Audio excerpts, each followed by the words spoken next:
Assalamualaikum warahmatullahi wabarakatuh. Mak, lelaki kecilmu ini sudah mulai tumbuh dewasa. Yang dulu rewel, kini lelaki kecilmu ini mulai belajar mandiri. Mak, aku yakin di dunia ini tidak ada anak yang ingin jauh dari ibunya. Semua anak akan tahu kepelukan siapa dia akan kembali ketika seluruh makhluk di bumi berbuat jahat padanya. Begitupun aku. Mak, lelaki kecilmu ini sudah mulai berpikir tentang masa depan. Lelaki kecilmu ini sedikit demi sedikit mulai bisa menimbang baik dan buruk. Mak, aku masih ingat dengan jelas ketika mak dan bapak meninggalkan aku dan melambaikan tangan. Saat itu aku meneteskan air mata, sedih dan takut.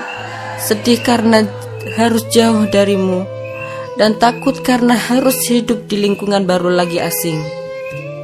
Mak, aku rindu masakanmu, aku rindu bising tuturmu, aku rindu senyum tulusmu. Meski dalam keletihan, aku rindu itu semua.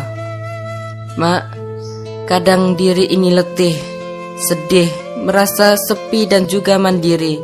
Tapi ini jalan yang harus kutempuh, karena aku percaya surga bisa didapat bukan dengan cara yang mudah. Harus ada air mata, bahkan darah.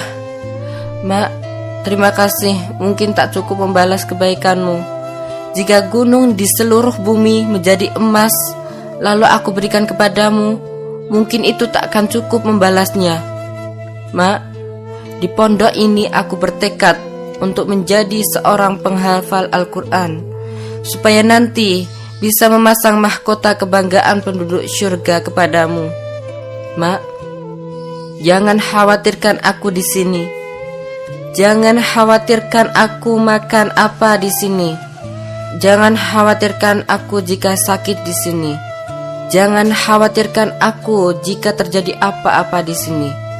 Karena semua itu sudah biasa dialami oleh penduduk surga yang lahir jauh sebelum aku. Mak, doa itu senjata utamanya seorang muslim. Aku ingin engkau memakai senjata itu untukku. Mintakan sama Allah agar memberikan aku keteguhan dan kesabaran di tempat ini. Mak, lelaki kecilmu ini sudah dewasa dan tidak mau menyusahkanmu lagi. Kalau engkau rindu padaku, aku lebih rindu padamu. Mak, tidak masalah jika sebagian umurku harus jauh darimu. Aku mampu menahan rasa rindu itu karena aku berharap jauhnya kita di dunia membuat kita bisa sama-sama ke surga. Buat apa dekat kalau hanya saling mendorong kita ke neraka? Naudzubillah, aku tidak mau seperti itu. Mbak, aku baik-baik saja di sini. Kesehatanku, hatiku, semua baik. Kuharap engkau juga baik-baik di rumah. Mak, aku masih kuat di sini, di tempat ini, tempat di mana jalannya para ulama dididik. Jangan risaukan aku, Allah selalu menjagaku. Mak, terima kasih telah memilih tempat belajar untukku. Semoga di tempat yang suci ini Nanda bisa menimba ilmu seluas-luasnya dan mampu untuk mengamalkan dan mendakwahkannya. Doakan Nanda, Mak. Pak, salam rindu dari anakmu di Pondok Suci. Assalamualaikum warahmatullahi wabarakatuh.